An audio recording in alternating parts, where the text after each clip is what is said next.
So we'll be keeping track of things in the comments section below over my other account here, so that's fine. So I can adjust that down even more, I think. Let's stay good. That's fine. So I'll just sort of bring it up on here. There we go. So I'll just make sure that volume's not playing. That thumbnail we've done is a little bit scary, but then it always is, isn't it? It's always a little bit scary.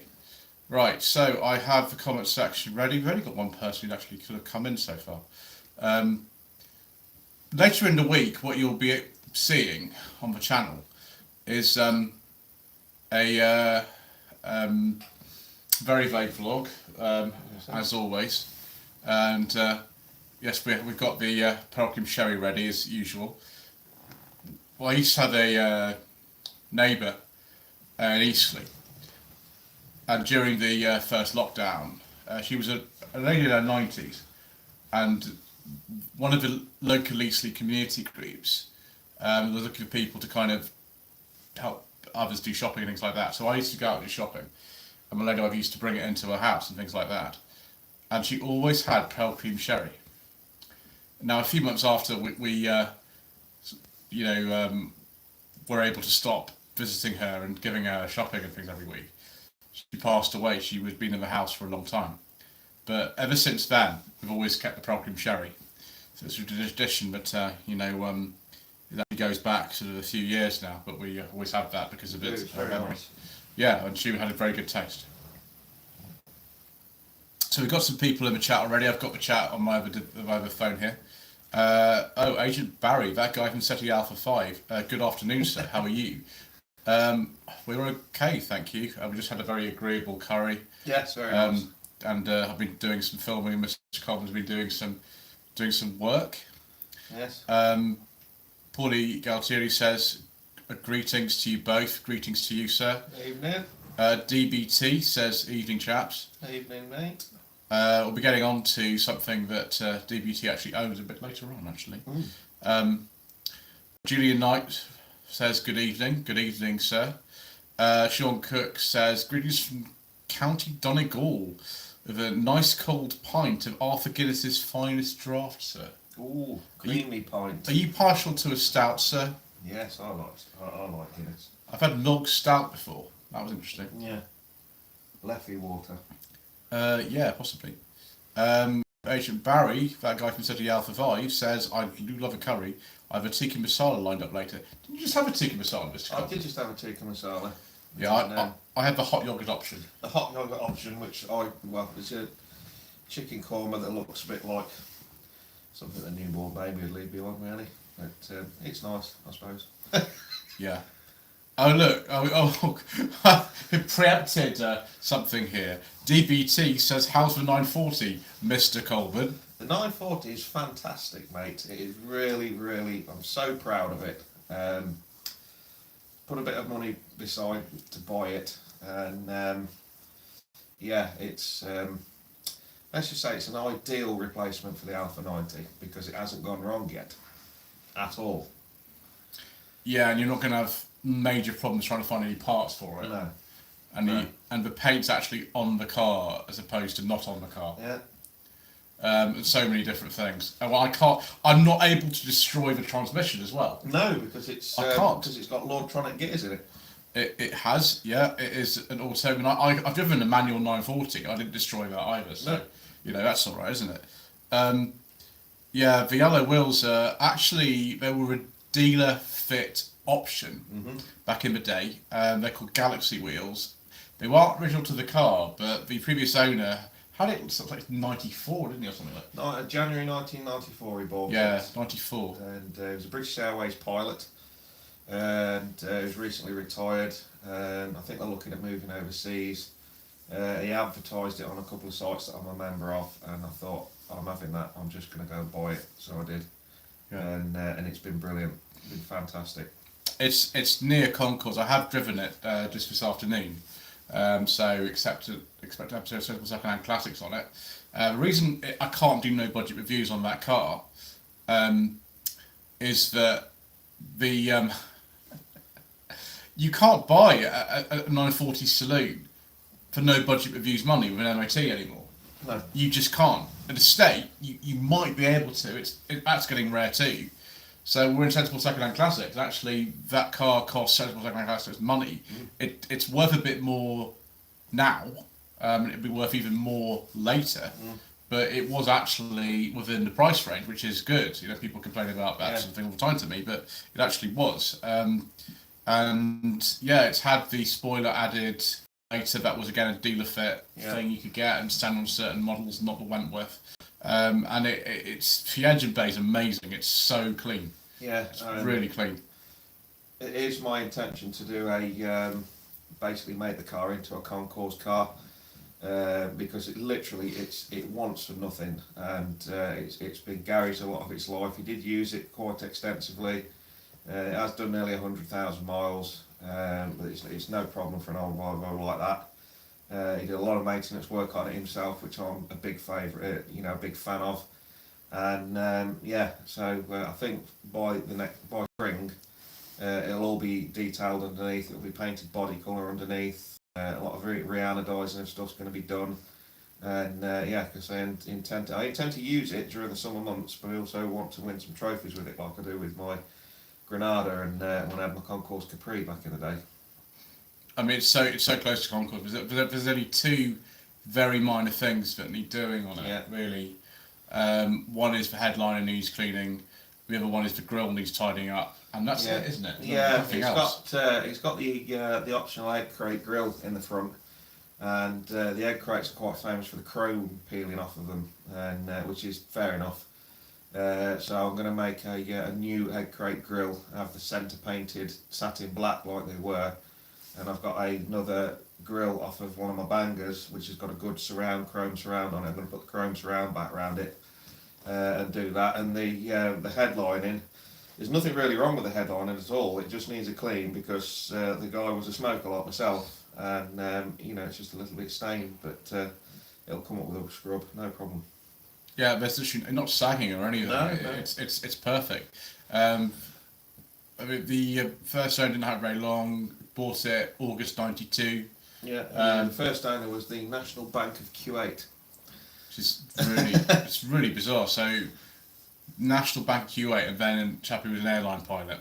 Yeah, it's crazy, isn't it? But yeah, so the chap, second owner, I gradually added to it, put a couple of upgrades, things you could get from Volvo or from different models. So it looks a bit different from standard. Yeah. But the spoiler really suits it actually with the alloy wheels. It's very good. They're very deep dish, alloy wheels. They're very deep dished, much more so than anything else I've seen in years. Very expensive.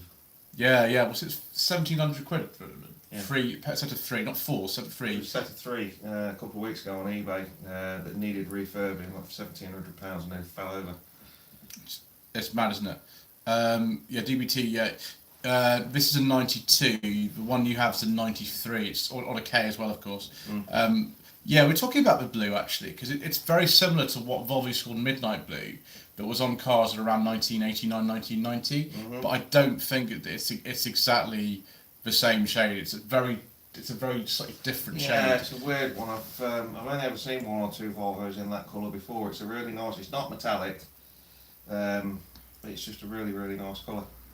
Yeah, is it Nordic Blue? I think it's called Nordic Blue. I think. Yeah. My uncle, this is Adrian Barry again. My uncle had a 240 first generation. Yeah, it would have been, if it was a 240, it would have been about 1983, something like that. The facelift was 86 for a 240. Yeah. So with the sort of more prominent front, tons of those. You can still see those at shows actually. And then you had a 740. Yeah. All of them just feel very kind of comforting and familiar for somebody like me. And Mr. Coleman, of course, as well. He's grown up with lots of Volvos. But certainly my mother's 240, she had it for such a long time. She had 11 years. And it's just very comforting. You know, even though it's not the same interior, it just feels so similar. The sound of the car is very similar. Yeah. It's not got. Has it got the viscous fan on it, that one? No. So the engine sounds a little bit different because it's not got a viscous fan on it. But generally, it rolls a little bit, not as much as some other 940s. Rolls a little bit. The steering is light, but it's quite direct. Yeah. And just generally the sort of feel of everything is very solid. I mean, you've got that funny thing where, like, you know, the car doesn't feel as spacious as you think it should do in the back, which is common with lots of the big old Volvos. A lot of them are like that. Yeah. But it's very nice. I mean, the 960 Mr. Coleman used to have were, you know, that's a fantastic car. They're so rare as well. The 960s. I had that car a lot of years, and my brother drives one as his daily car, and it was a V90 if you want to be precise. But they're really similar, aren't they? It's like two or three differences, aren't two they? or three differences, just 2 extra speakers and a different gear lever and a different steering wheel. That's it. And just a badge on the back. Yeah. That's it, Yeah. but it's a 3 litre, isn't it? One, Yeah. 3 litre. About 205 horsepower, isn't it? Standard. Obviously, you can get more out of them. Agent Barry again. My cousin has a T5 estate in British Racing Green with a beige leather interior. It was going so well. I do like a nice beige leather interior. DBT, yes, he's modified his 940 since I've driven it, actually. The Galaxy wheels came standard on the Sport Edition 940 with a boot spoiler. Yeah, I think so. Yes. Stiff Upper Lip says, hello boys. Hello sir. DBT again, 940 suit the deep dish wheel. Yeah, they do actually. Yeah, they do suit it. He's now got 240 Virgo wheels on his GLT. Yeah, I know them. As opposed to the really standard looking wheel trims. Bodyguard says, what spec is it? It's a 2 litre turbo Wentworth. It's quite an unusual spec. This one's an could get a manual, which is a 4-speed overdrive manual. Very unusual in 1992 to have a gearbox like that in a car. G-Knight says everything original.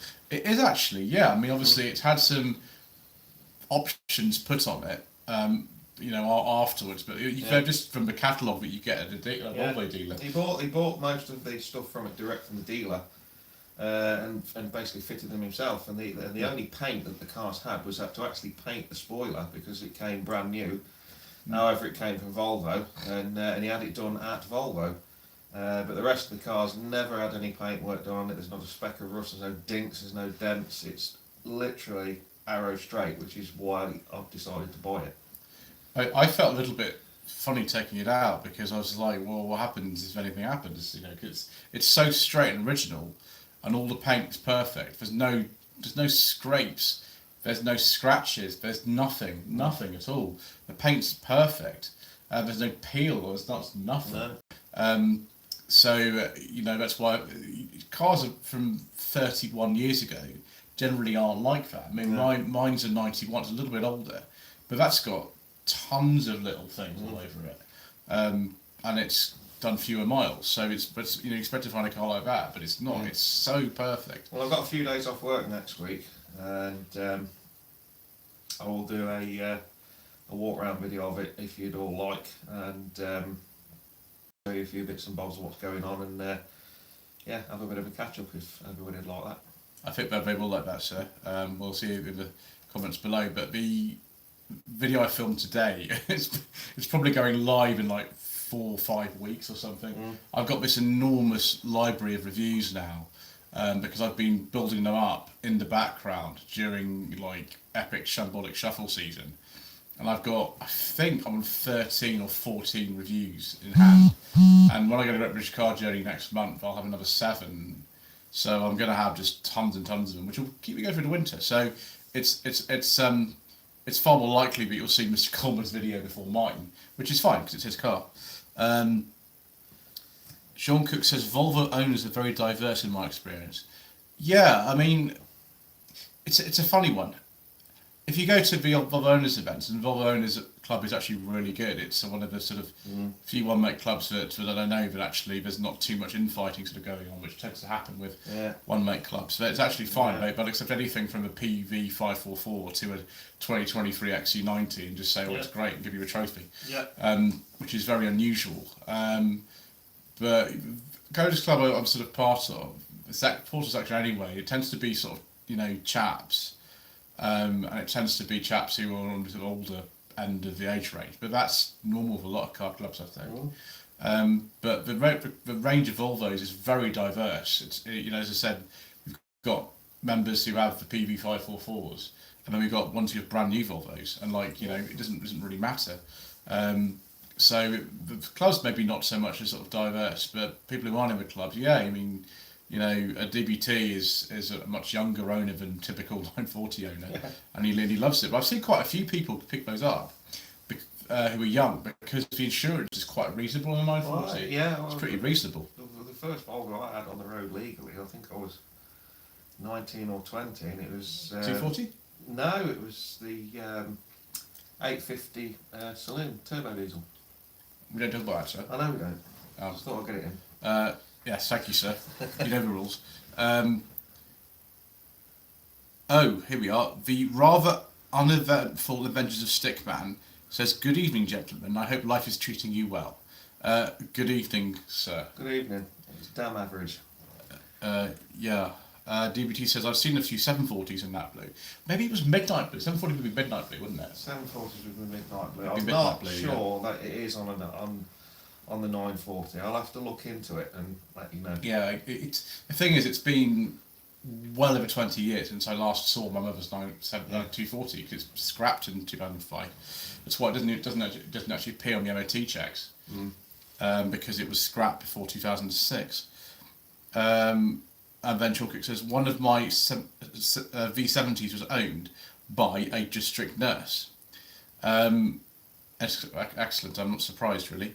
Adam Thomas says, "Evening gents and fellow Lloyd Vehicle Consulting members. Apologies for the lateness." That's not a problem, sir. "Oh, Bashter Bishop, your friend, Mr. Coleman. Your friend's back." Bashter Bishop says, Good evening, everybody." Good evening, Bash. Good evening. Paulie Galtieri says, "I get what you mean about comforting feeling about old Volvos.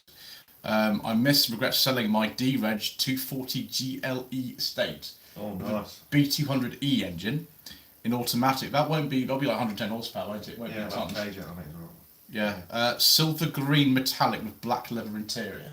Yeah, nice. I can picture that now. Bash the Bishop. It says, "The first generation S60s with a peak of quality." They're all right. I wouldn't say they're like absolute kind of peak with Volvo. They're very good. I mean, that's a P2 platform car, so they are pretty good.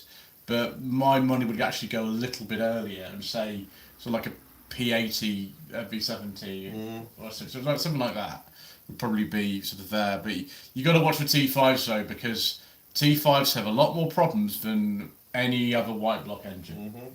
In fact, Mr. Hunter from Jeff Buys Cars was talking about this the other day. He said, buy a 2.4 or 2.5 normally aspirated white block 850 or V70 or S70. And that actually goes for quite a lot of cars that use the 2.4 white block non-turbo. And of course, the S40 I have is one of those. And actually, they're very, very, very good engine. It's just, when about 2007 or 8 came, when we facelifted the S40, they started to get rid of that engine from all the Volvos. Yeah. I think it was due to emissions. I mean, the tax on it's horrendous. It's like £410 a year. So, but it makes such a great noise, and it's really torquey. And of course, you could get that in an S60 as well. Get that engine, manual or auto in an S60. Basher Bishop says he's still got glass headlamps on the first generation S60. I think so. Yeah, you are. I think so, yeah. Same with the V70 PT. He's over 20 years old and it's still good as new.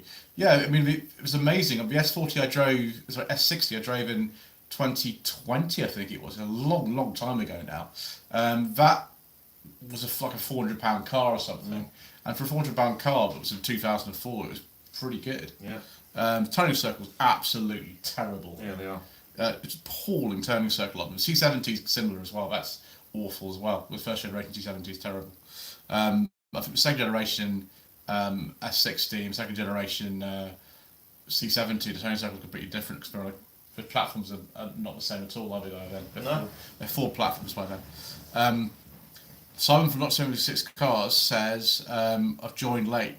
Yet another Volvo." You can't complain about Volvos. I've had on my third one now, and Mr. Coleman's had 20 plus Volvos. Probably, yeah. Look, I'm a Volvo's Club member. Like, you can't say that sort of stuff. You can't have enough Volvos. You really can't have enough of them. That's why, like, when I do 940s, the reviews are always still really popular. I've done 4 of them now, and people just want to see 940s. But the 960 is one of the top 5 videos of all time in terms of people having, subscribing to a channel for some reason. It's in the top 5, and it is a good video there because it's a very good car. I mean, that's one of my favourite cars that Mr. Collins ever owned. How would you keep it? 7 years? Yeah, I don't know, 7 years. That's 7 years. Yeah, I'm not surprised. What's doing it? 122,000 miles apart. It was on like 225 when he sold it, wasn't it? 225. Something like that, yeah. Yeah, just barely running. Sorry, I haven't finished. So I'm just commenting. I remember driving my father's company 740, then 940, not turbos. The thing is, it depends how you drive. Like, that one isn't particularly quick of a mark. You have to sort of rev it a bit to make it move. And the sort of driving I did, I was still not in the boost gauge. I'm still like in the bottom end where you don't get any turbo. So it's just like driving the one I drove in March, the 940 2-litre with no turbo. It just feels like one of those. But then you sort of put your foot on, and then it goes a lot quicker. So that's the real difference. But it's okay. It depends how you drive, really. Barry says, regards to the Alpha 5, how's the SS40? I've done about 1,000 miles in that this month. Yeah. It's doing well. I wish I had working aircon in it, but apart from that, it's fine. DBT said his one actually is midnight blue. That's interesting. It is a little bit dark. It probably is. It's a very similar colour. They're not very different. Yeah. Bachelor Bitch says my T5 is 21 years old. It's never let me down. The thing is, it's really weird with these T5s because sometimes they can the latest T5s, they did a lot of improvements on the yeah. PCV system to stop them from doing exactly what happened with mine. Yours. Yeah. So yours will be a different engine actually because in '99 they fundamentally changed the C70 T5 They did, yeah. And the S70 and the V70, all of them by 2000. Yeah.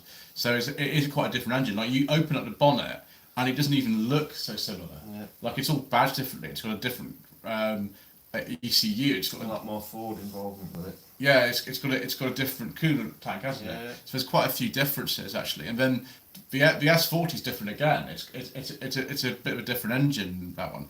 And actually they're known for being quite good. Alan Tom says Volvo ownership hasn't occurred for me yet. I do like the 440, 460 and 480s. They're really rare, like stupidly rare those actually. Yeah. The 480s are the most common, but they're still not really common. The 940s, tons of those have survived. Like there's loads that have survived. But yeah, the 400 series ones, there's just not tons of them around. And not a lot of people remember them really. They just tend to get forgotten. At work, my colleague's got a new S90, one of the very last in civilian hands. They are pretty nice actually. I saw I think it's a V90 cross country on the road, 23 plate. Volvo UK registered 1K, registered in Daventry, I think Volvo. It is pretty nice. It's a cross country version. It looks good, but obviously one of the very vlogs that's coming in a couple of weeks will talk something about that. Bachelor Bishop says a turning circle of oil tanker in the S60. Yeah, they're appalling. I don't know whether the C70 or S60 is worse. It's probably even worse. The C70 is not good. The advantage of the S60 is you can get parking sensors on those because some of them had them. The C70, all the parking sensors are aftermarket. We didn't offer them at all. Bodyguard Siri, the first generation S40, very different car from the second one.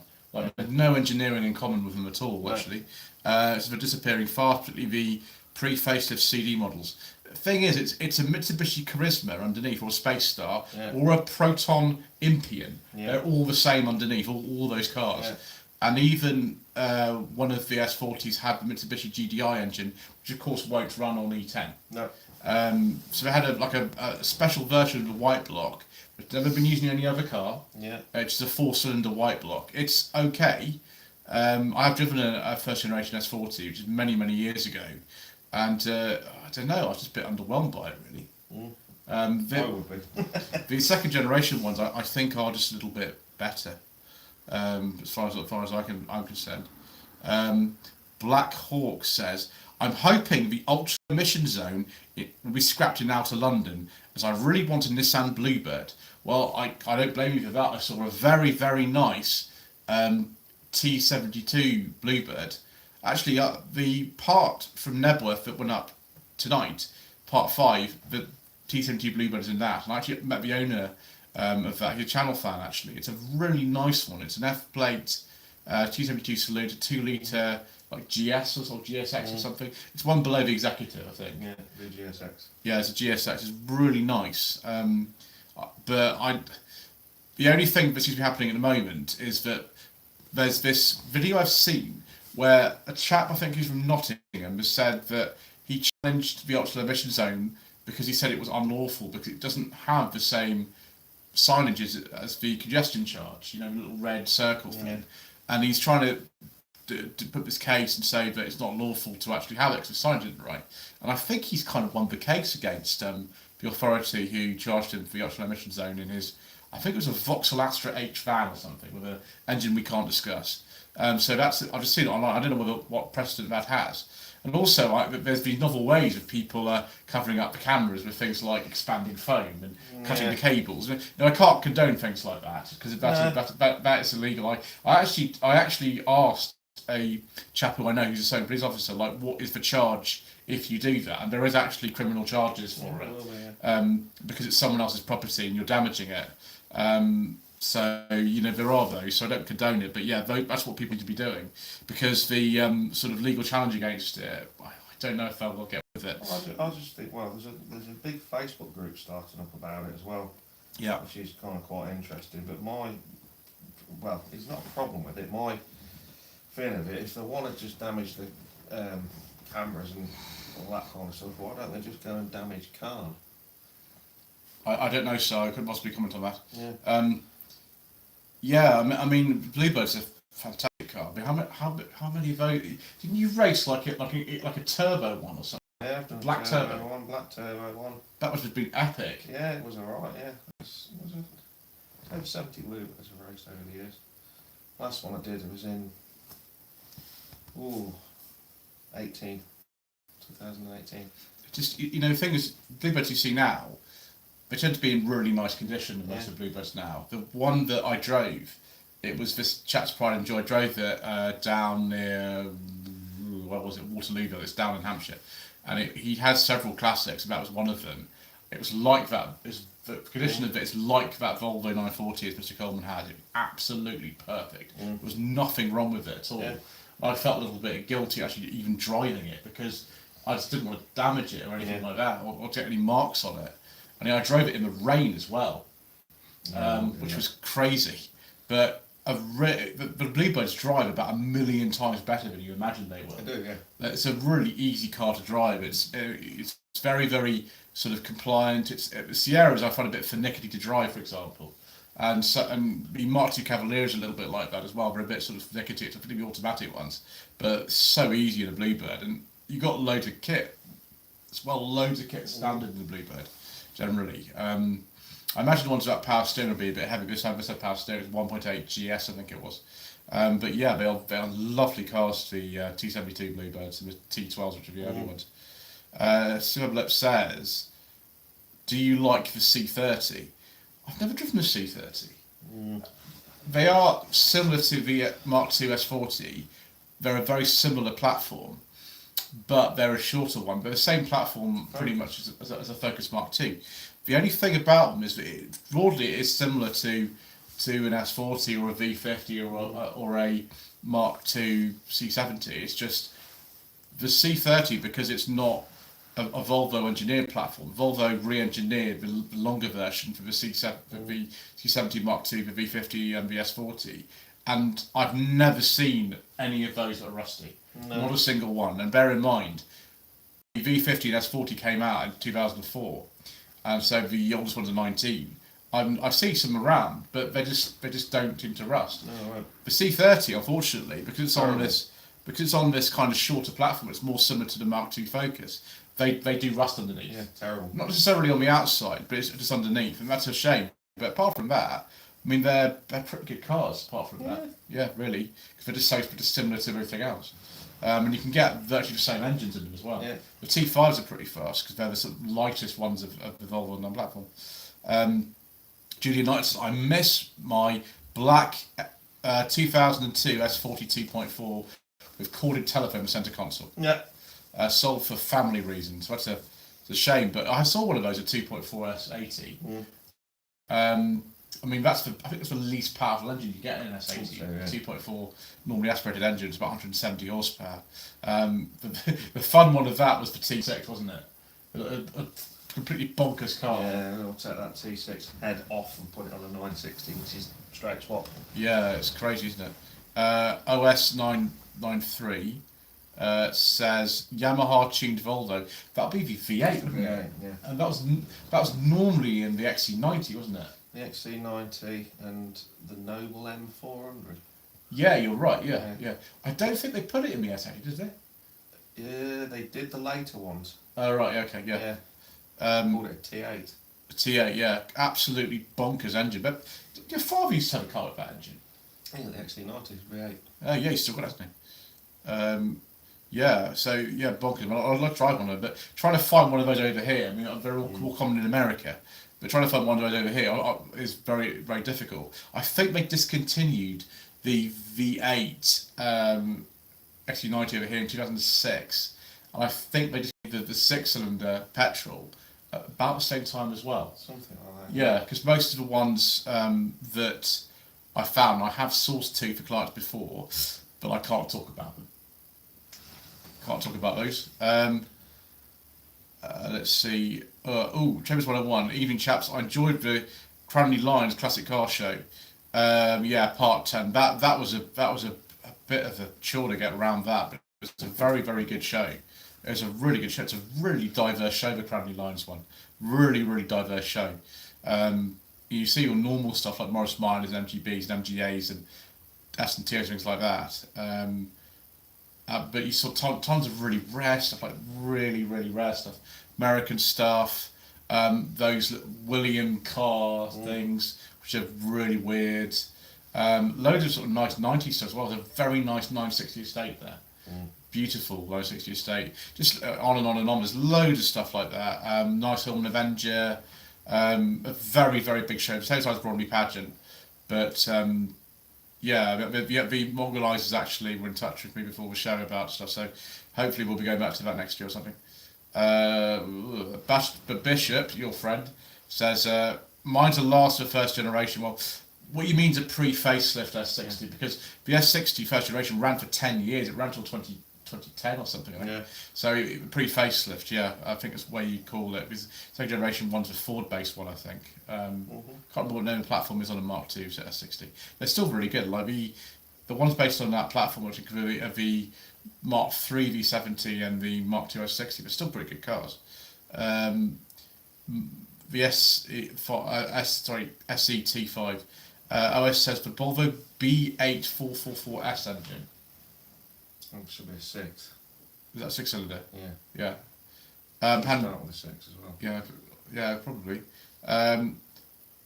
Henry Hall, this is a good question. Henry Hall 8538 says, do we run the risk of more rare modern classics being scrapped during this current ultra limited zone scrappage scheme? Yes. Yeah. Absolutely, yeah. It's already happened. There was a Corolla that one of my friends photographed a few weeks ago. It's in Cyber 25, and that's been scrapped because you get 2 for it. So yeah, loads of stuff. So like a Kia Claris or something would be victim to that. They're really rare, the Kia Clarises. There's a couple of them left. I think one of my friends has just saved a Mark 1 Hyundai Sonata from Jude. Yeah, I think he's just saved one. So from there, so yeah, can I just be convinced to sell their cars to club members instead of the car clubs? Well, it depends, because you get automatic $2,000 with no fuss. You don't have to do anything. Whereas often the cars aren't worth $2,000 at all. No. It's the same with the old scrappage scheme, which is exactly the same. Sean Cook says, I love the 940 and 960, but I really like the Mark III Granada facelift 2.9 Scorpio Ultima. Would Mr. Coleman consider a Mark III Granada? No. No. I'm afraid no. No. No. The Mark IV Scorpio, they're actually very nice to drive. They are nice to drive. They're really rare though. Yeah, they're getting non-existent. I think they built like 23,000. There weren't many. Yeah. Loads of them end up on a bagger track. Oh yeah, it's all Ford built before. Of course. The facelift ones. The facelift's only around for like a year. They do look a bit better, but the pre-facelift Mark IV Scorpios just it's Mark, isn't it? yeah, it's an half decent car, but the Mark III Granada, I'm sorry, it just no. It's not like a Mark 1 and Mark 2. No, it's not. No, that's sort of really it. Oh look, Twisty Vegetables is here. Oh great. Hello, Twisty Vegetables. The rather uneventful Adventures of Stickman says product placement is definitely a thing. I really wanted to go onto Amazon and order a dartboard. Go for it. I'm no good, but I might miss throwing a few arrows. I've tried to play darts, and I'm terrible. Paulie Galtieri says the Metropolitan Police will stick by Transport for London and the Mayor of London. Yeah, of course. Well, we have to. It's just what we have to do. Agent Barry, that guy from SETI Alpha 5 says, I like the dartboard, sir. In one! Yes. I do play for a league. Yeah. And I do enjoy darts. And I do practice quite often. Yeah. Oh dear, we can't talk about this, sir. What? Paulie says the C30 forbidden fuel. I think we can't continue with this comment, sir, because as you know, we don't talk about diesels on this channel. No. And we will continue not to do so because that expansion just happened. Yeah. Thank you, Mayor of London. It's a funny one coming out a little bit later, Mr. Cole, but we'll continue with what we're doing first of all. Bash the Bishop, your friend, sir. 2004 model S60 with glass headlamps.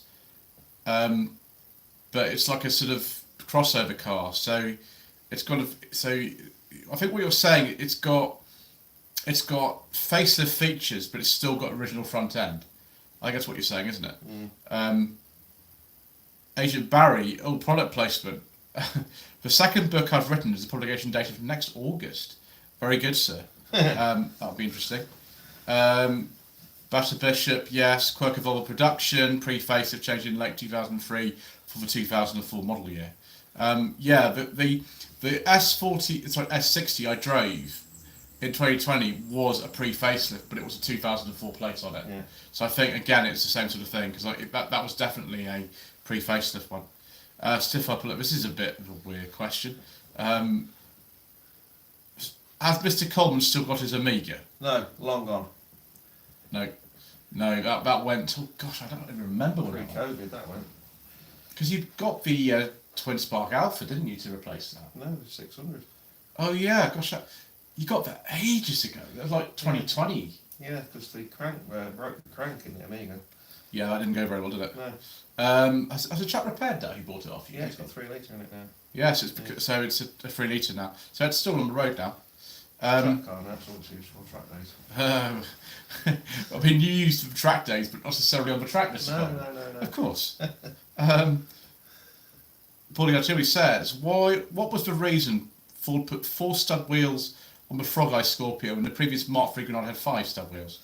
Because the 4 stud on the estates was basically Ford being cheap because it's all Sierra underneath, whereas the Mark III Granada had 5 studs on whatever it was, but also on the Mark IVs, the estates have 4 studs and the saloons have 5.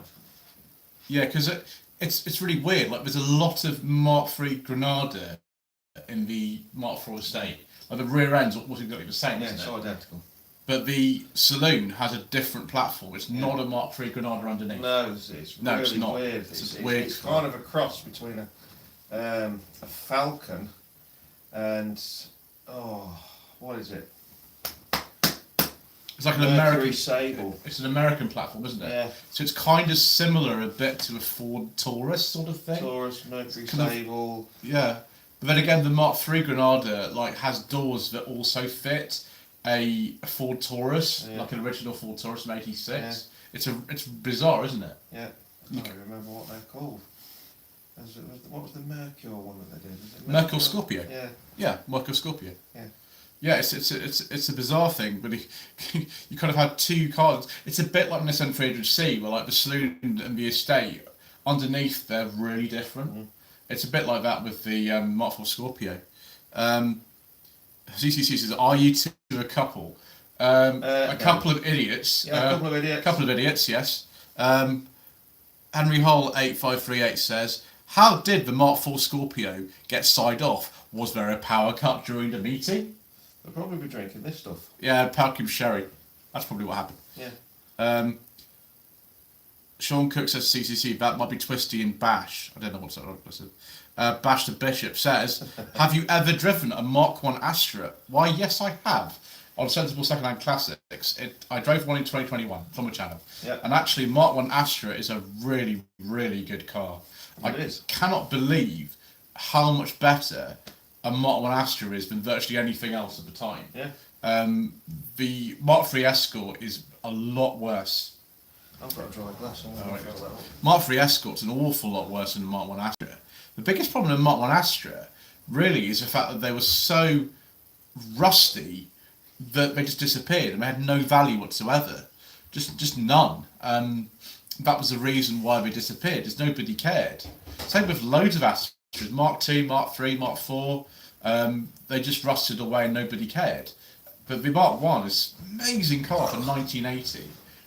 Really light steering with power assistance. There was the one with the old OHV engine which lasted until like 93, I think. But this one I drove had a family one. It was an early family one, a 1.3S. So really weird.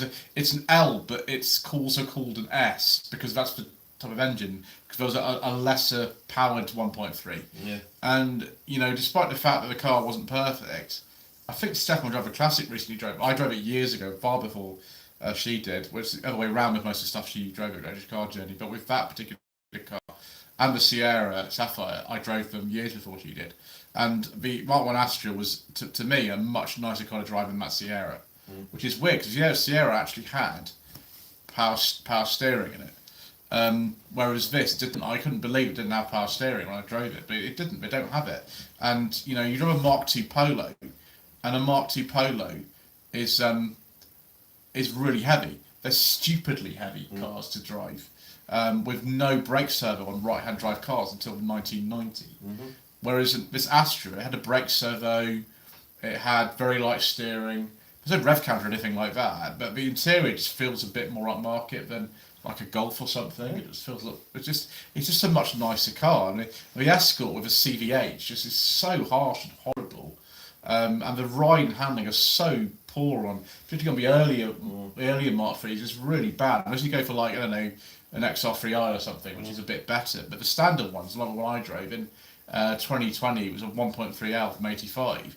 It's not a very nice car to drive at all. It's not very nice. Whereas a Mark 1 Astra is very light steering, engines really smooth. They're very easy to work on.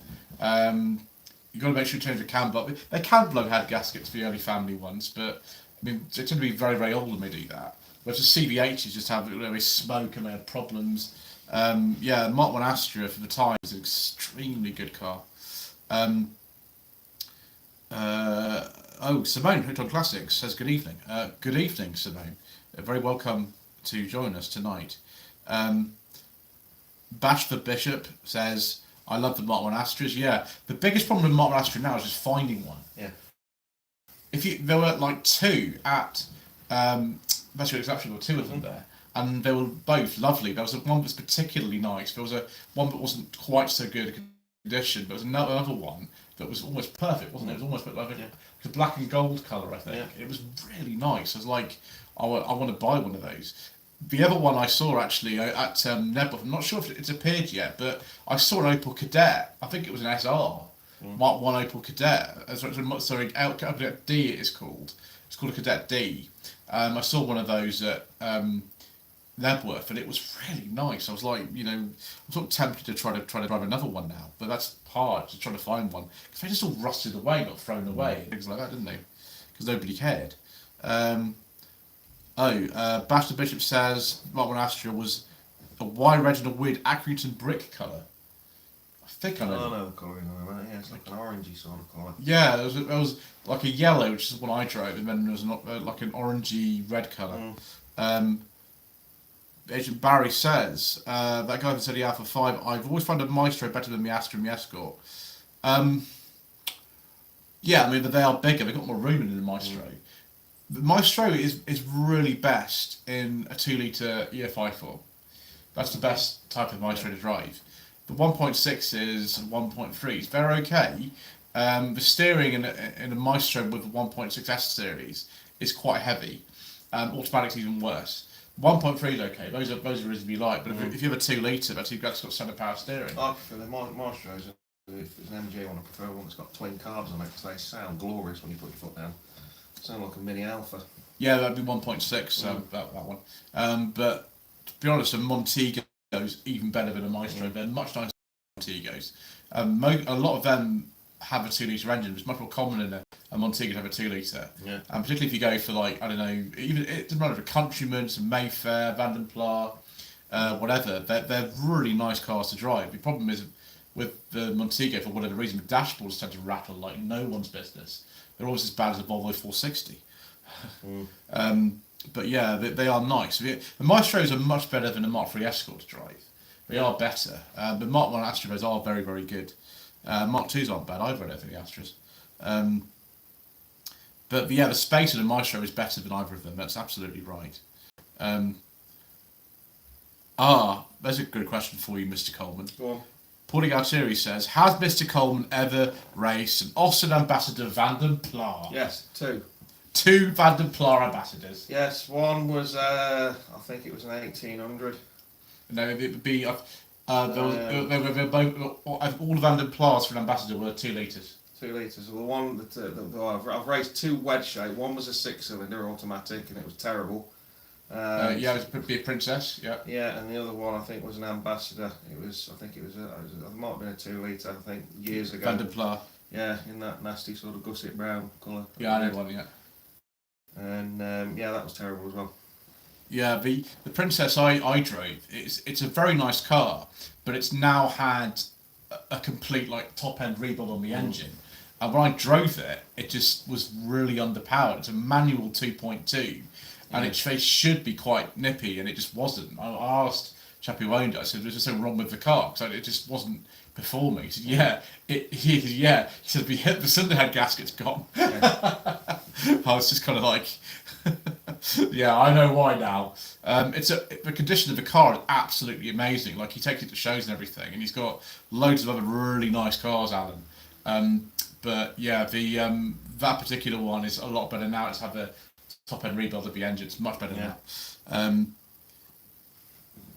Bashir Bishop says, this is a good thing actually. This is what you said, Mr. Coleman, years ago. The Mark 1 Astra were the best car for a teenager back in the day. Yeah, they were, yeah. Because your friends had, didn't they? Yeah. To be like sort of early 2000s? Yeah. Yeah, but they were still like quite plentiful, and they were very old and worthless, weren't they? Yeah. Yeah, absolutely. Fiesta Man 1990 says, good evening all. Bashir Bishop says, hashtag ashtray. Yeah, they used to call them that, didn't they? Hoodoo Classics is ashtray, yes. Hoodoo Classics says, I never see Mark 1 Astras down here in West Country. Yeah, I shouldn't think so down there. No. But I sometimes see a Mark 1 Cavalier. Yeah, I don't know if which is more common really. Mark 1 Cavaliers around the corner. Yeah, but I think the Cavaliers, like even right from the start, I think 75 they came out, and they were really popular. But they became even more popular with Mark II. Yeah. And Mark II was like number 3 or 4 in the sales chart for years, and the Mark III was really popular as well. There's only when the Vectras came out that actually they were quite popular, but not quite as popular as the Cavaliers. No. It didn't matter what Jeremy Clarkson said; they still sold tons of Vectra these. Sean Cook says, my cousin owned a 1980 Cadet 2-door saloon, which didn't have a left window. Yeah. Yeah, the Cadet that I saw at Nebworth, although it was like an SR or something, that didn't have a hatchback. It was also a saloon. It's a really weird spec, but they discontinued the saloon, I think, after about 82 or something. Yeah. You get, I think, a 3 and a 5-door estate as well, which is really odd. Same thing on the Mark II Astra, you get a 3 or 5-door estate. I don't know why you want a 3-door estate, but you know. I think it was great. But you know, there we go. A lot of cars, like until the sort of 80s, came with a 3-door estate. Chevettes are the same, weren't they? Yeah. Bashmich says Montegos with bidden fuel engine. You know we can't talk about those, sir. We can't talk about those on this channel. What's the question? Montegos with bidden fuel engine were awesome. We can't discuss them. Yeah. No, we can't talk about those. Well, I agree with you. Yeah. Oh, this is a good question, Mr. Coleman. Mr. Coleman, what is the worst car you've ever worked on so far? Oh. There's loads, aren't there? Yeah. City Rover? City Rover, but they're easy to work on really, but a terrible car. I think one of the worst cars, as part of difficulty, 3 litre 166 Alphas up there. The oil filter's in a terrible place. Yeah. And Campbell. Yeah. But another one to throw in there, I was just mentioning to you earlier on, it's the Audi 200. 200 Quattro, yeah. Well, it's a 3-hour job to put an air filter in one of them. That's all I'll say. Yeah, yeah. Well, Audi A2s aren't very easy to work on, are they? No, they're not. They're not easy. Driven an Audi A2 over the weekend actually. But it drives okay. It's a very strange car, an A2, because it's not based on any other platform. It's just one of the Volkswagen era where they bought cars like the Phaeton and the Bugatti Veyron just because they could. It didn't even matter if they made money or not. No. They just built because they could. And the A2 is very similar to that sort of philosophy, really.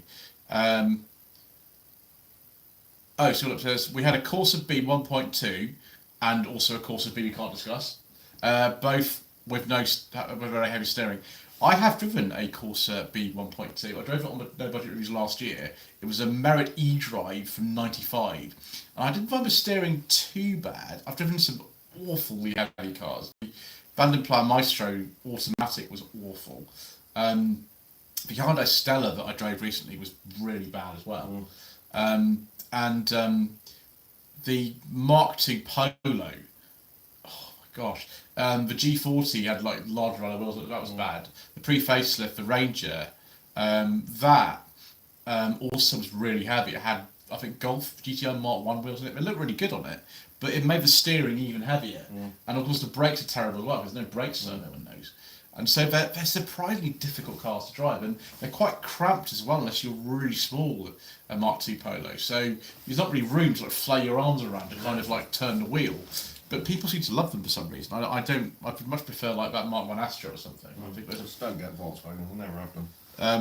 Apart from the Santana, sir. Yeah, I do like them. They're quite cool. One of the first car modules I bought, says Henry Hall 8538, featured the Astra GTE with digital dashboard. Yeah. It was compared with a Golf and a Fiat. Well, he says Ritmo, but it's mean Strada. And when are still around. Well, the GTEs, yeah, you see them at shows all the time. The Mark II GTEs with digi dashes. Yeah, I see those.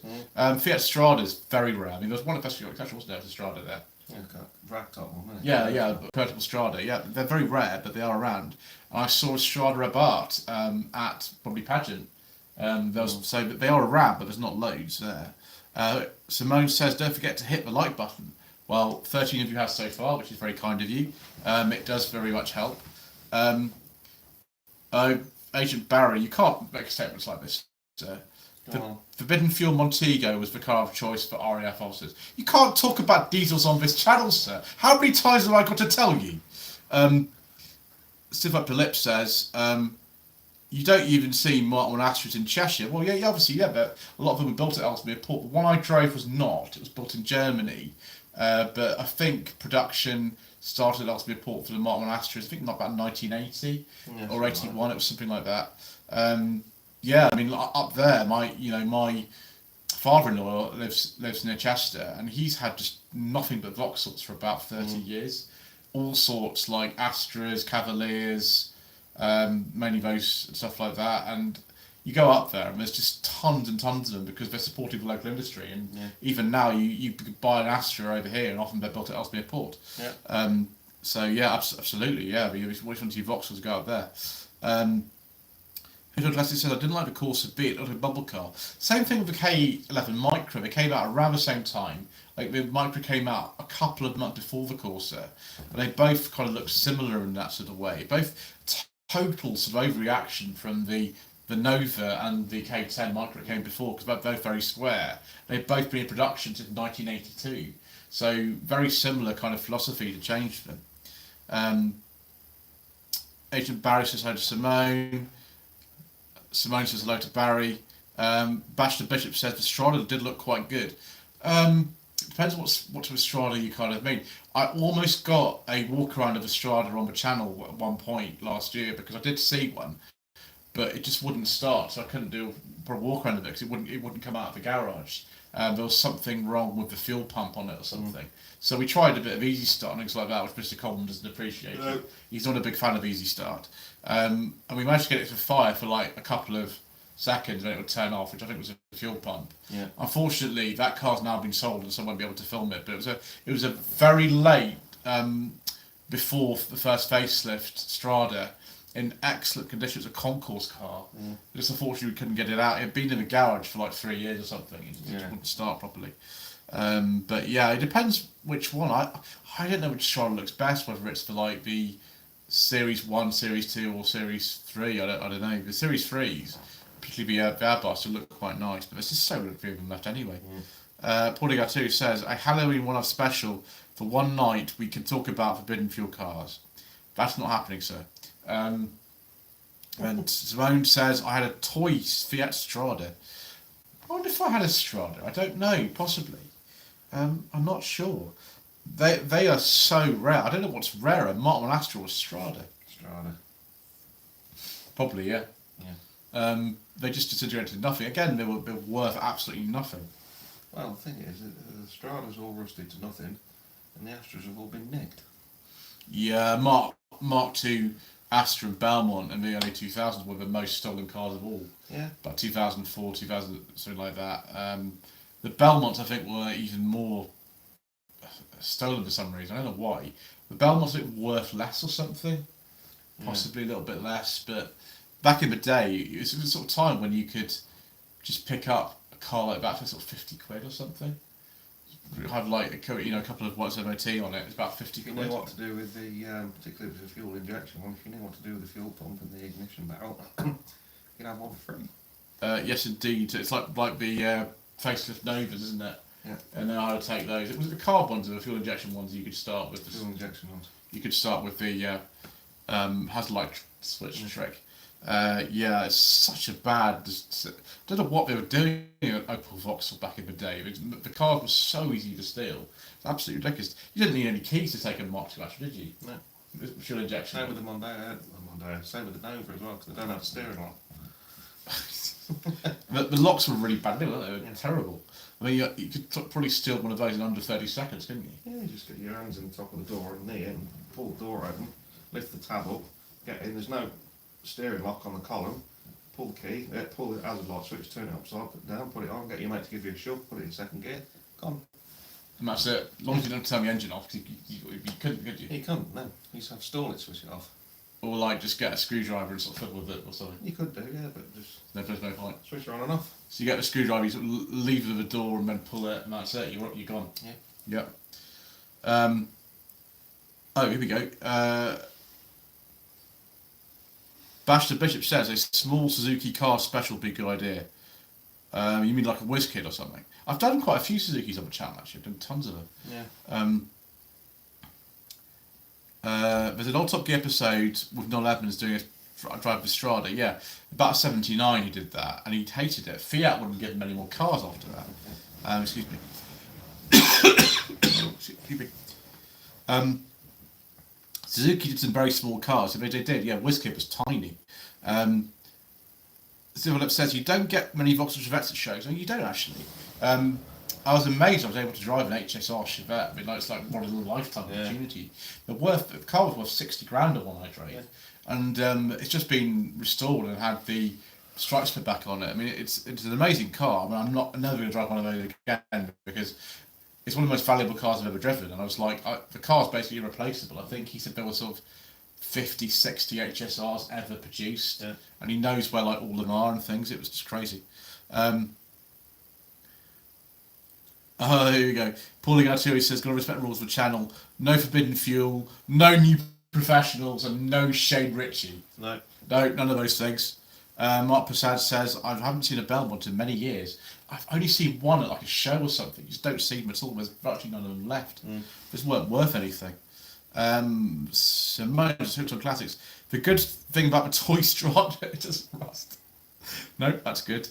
Bash the Bishop, Mr. Coleman's friend. "I must go, but it's been a good live stream." Thank you, sir.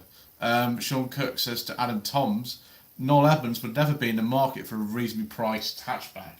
Well, no, he's got a very strange taste in cars, as Noel Evans. Yeah, he was never really in the price for a reasonably priced jumper, was he? He always looked No. like his nan's fireplace. Yeah, on like Saturday Superstore or something. Yeah. Simone says, "I finally purchased a brand new welder. I can't wait to start working on the Cortina again."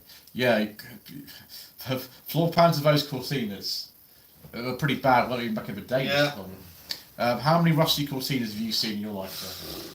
Yeah, Too many. too many. Paulie Yadru says, "Does Mr. Coleman like the Vauxhall Carlton Diplomat?" I do. I owned a Carlton Diamond once. That was a nice car, that was. Is that a 2.6? 2.6 estate in blue. Yeah, I remember those. It's facelift on, wasn't it? L-Reg. Yeah, it's right at the end. 2.6 manual. Yeah, brilliant car. Had a lot of fun with that. They must go quite well, those. They do go well, yeah. Yeah. Is that 2.6? Is that a 4-cylinder or a 6-cylinder? Straight 6, coming in engine. So it's like a smaller version of the one in the GSI 3000? Yeah. Right, okay. Do we have any more things to say, or should we call it a day? Because we've been on here for an hour and 2 minutes, I can see That's it. right. Which, just a bit concerned about this battery on this Yeah. phone. Right, I think that. Simone says, "The Carlton Diplomat sounds very ostentatious." Yes, have a look at a Carlton Diamond. They're even better. The most ostentatious, though, one of them all is the Lotus Carlton, of course. Oh, yeah. I mean, like, you know, we won't talk about 40 Ra now because there's so many stories you could talk about that now. It's just too many. The high-speed chase of 40 RA Yeah. happened literally 200 yards from where I live, because the M6 goes across the back where Junction 3 is, and you can actually see, if you watch it on YouTube or some of the replays, and the big bank of the motorway comes round and it escapes from the place of the police helicopter. That's the junction, and you can literally, in the corner, see the estate that I live on. So you put it in 6, floored it up to 170, and he got it. Gone. Yeah. He was in Northampton in 20 minutes.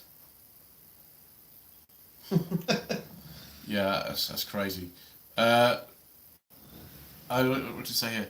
Mark Passat says, "Thank you." Paulie Garturi says, "That Scottish bloke made his own Lotus Carlton estate." I'm sure it's possible to do that. Yeah. You need a front end from one of them, but sorry I was late for the stream. I was doing some gardening. My lady wife's been doing some gardening today, I think. She's done the allotment. Anyway, that's enough of that. Right, we shall see you all again. Thank you ever so much indeed once again for watching. Please don't forget to subscribe to the channel, like, leave a comment below, and we shall see you again soon for more strange conversation. Yes, bye. There we are, sir.